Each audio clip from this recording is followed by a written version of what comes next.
औज़ुबिल्लाहिमिनश्शैतानिर्रजीम बिस्मिल्लाहिर्रहमानिर्रहीम। वेखण ते सुनन वाले दोस्तों अस्सलामु अलैकुम। साडे चैनल का नाम है वकास एट इन्फो ते मैं तुहाडी खिदमत तुहाडा दोस्त तुहाडा खादिम मोहम्मद वकास। साडी अज दी वीडियो का जिहड़ा मौजू है वह है मिठे सोडे दे उत्ते। मिठा सोडा की शै है तो उहदे जानवरां कण की फायदे न ते की नुकसान हैं ते वो जानवरां कण ज़रूरी है या नहीं।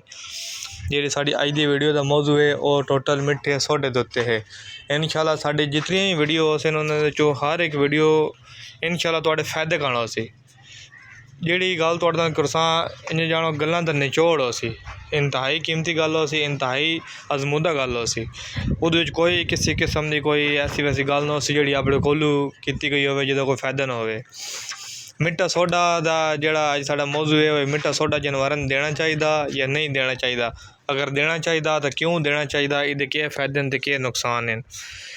ते इस तो पहले हुण मैं तुहानूं दस्सना मिठा सोडा की शै होंदी। मिठा सोडा हर तकरीबन करियाना की दुकान तो पंसार की दुकान तो मिल जाता। सफ़ेद पाउडर की तरह नमक की तरह होंदा। उन्होंने इंग्लिश बेकिंग पाउडर आखते हैं, बेकिंग सोडा भी आखते हैं, बेकिंग पाउडर भी आखते हैं। मिठा सोडा तुम किसी जा तो किसी पंसारी को लै लो, इतना महंगा कोई नहीं होंदा। वो तकरीबन 150 तो 100 के दरम्यान रुपए का किलो है। तो 1 किलो अगर किसी के घर हो तो इंशाल्लाह उससे 6 महीने ख़त्म नहीं होंदा। मिठा सोडा का इस्तेमाल क्यों करना, सब तो पहले ये वजह है भाई अगर तुहाडा कोई जानवर है तुस मंडी चो लैके आए या तुहाडे घर है तुसी वो खाना पीना बंद कर गया या खांदा है तो बिल्कुल थोड़ा खांदा, थोड़ा जा मूँह में रहिंदा, आवाज़ साइड ते हो जाता, फिर बह जाता या कोई किसी किस्म का वो चरा नहीं खा रहा, पट्ठे इतने शौक दे नहीं खा रहा, उन्होंने तुसी क्या करना 1 चम्मच मिठे सोडे दी सुबह 1 चम्मच मिठा सोडे दी पानी दे विच घोल लैनी। ये गल तुसी याद रखनी, खाली मिठा सोडा पानी दे विच घोले बगैर तुसी जानवर दे मूँह विच नहीं देना, क्योंकि ये बड़ा सख्त होंदा, ये जानवर की जबान नूं फुला के रख दे सी। लिहाजा ये तुसी एहतियात करनी, जितना अगर तुसी पानी च दसो तो उहदा ज़्यादा तुहानूं फायदा होसी। पानी दे विच 1 चम्मच मिठे सोडे दी, 1 चम्मच तो वध नहीं देगा। बहुत वड्डा जानवर है तो उस कारण तुसी 1.5 चम्मच इस्तेमाल कर सकते हो, नहीं तो 1 चम्मच।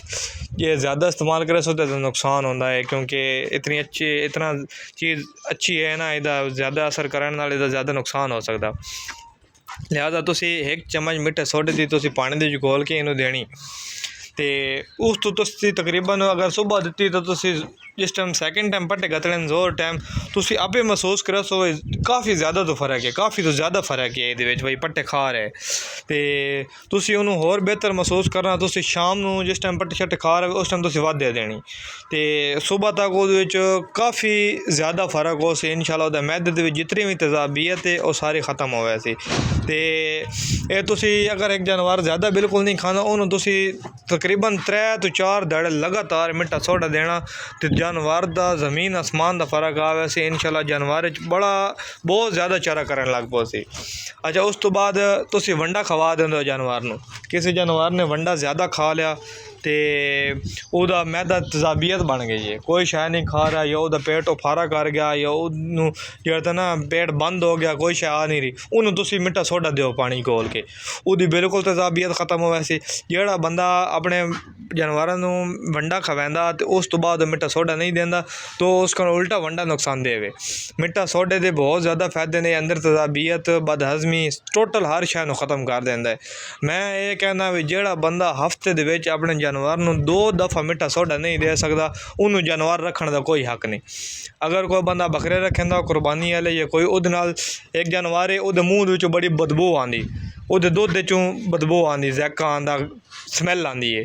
तो उन्होंने तुसी क्या करो उन्होंने तुसी मिठा सोडा दो, उहदे मूँह की स्मैल खत्म हो वैसी, उहदे दुध की स्मैल खत्म हो वैसी और उहदे दुध की पैदावार ज़्यादा हो वैसी। ये इंशाल्लाह आजमाई हुई गल है। मिठा सोडे तुसी आम जी चीज़ ना समझो, ये एक ऐसे समझ लो अल्लाह दे तोहफा है, बिल्कुल मुनासिब दा रेट है। इहदा कम जिहड़ा हज़ारां वाला है। तुसी डॉक्टरां कोल वैसो तुहानूं पता नहीं केह् आखसन जी वो तुसी फलाना सिरप लियाओ फलां लियाओ इतने टीके लगसन, वो तुहाडे कोलों रुपया जिहड़ा ना 1000-1500 रुपया लै वैसन तो फ़र्क वादी कोई ना पोसी। ये 1 चम्मच मिठा सोडा तुसी किसी दुकान थी वहीं के लै सकते हो, 10 रुपये का ही लवो तो एक टाइम तो जानवर से 10 रुपये का मिठा सोडा मुकदा ही नहीं है।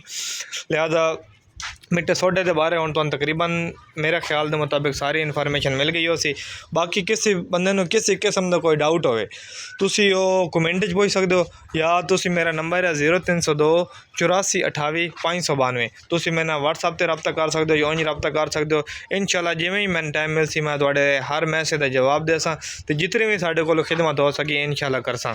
लिहाजा ते अगर तुसी साडे चैनल ते नवे हो साडे चैनल नूं सबसक्राइब करो ते साडी वीडियो नूं लाइक करो। किसी किस्म का कोई मसला है तुसी कमेंट च पुछ सकदे हो।